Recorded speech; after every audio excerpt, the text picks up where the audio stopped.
tu ne peux pas gérer plusieurs projets en même temps sans la méthode Topara. Je suis pas convaincu de ça, parce qu'il y a plein de méthodes d'organisation. Mais c'est la mienne. Il n'y a pas une seule manière pour gérer plein de projets. J'ai interviewé, je t'ai dit, plus d'une centaine de multipreneurs. Ils ont chacun une méthode différente. Donc, factuellement, ils gèrent plusieurs projets de manière totalement différente. Par contre, moi, en ayant cumulé et interviewé un peu tous ces entrepreneurs qui gèrent plusieurs boîtes en même temps, j'ai pioché à droite et à gauche pour créer, on va dire, ma méthode qui, elle, je la considère, ça permet surtout de gérer plein de projets de manière un peu chill.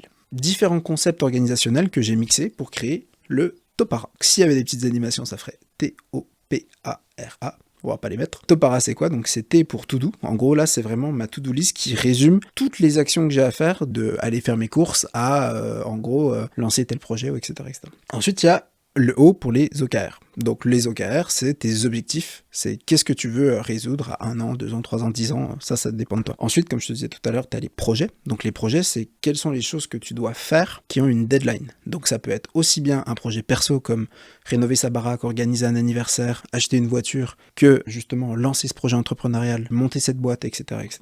Ensuite, tu as les areas. Donc les areas, c'est vraiment des concepts qui restent sur le long terme. Il n'y a pas de deadline fini. Moi, globalement, j'ai 3 grosses areas. J'ai le multiprenariat, c'est-à-dire que je vais stocker énormément de choses, ça sera là toute ma vie. J'ai mon couple, parce que ça aussi, théoriquement, il n'y a pas de deadline de fin, c'est ce que je veux qui reste tout au long de ma vie. Et j'ai un gros bloc aussi sur, par exemple, éducation. Moi, je l'ai mis dans le multiprenariat, mais par exemple, la sphère business ou santé ou sport, tu vois, ça pourrait être des areas qui seront là tout le temps et il n'y a pas de date de fin. Par contre, préparer un marathon, ça peut être un projet. Mais le sport, c'est une area. Ensuite, le R, c'est ressources. Donc en gros, c'est quelles sont les ressources, les bases de données, les informations, etc. qui vont me permettre de nourrir tout ça. Et ensuite, t'as A, c'est les archives. En gros, c'est juste quoi? C'est les projets que t'as finis ou que t'as abandonnés, que tu fous à la poubelle parce que t'as pas besoin de les mettre jusqu'à maintenant, quoi.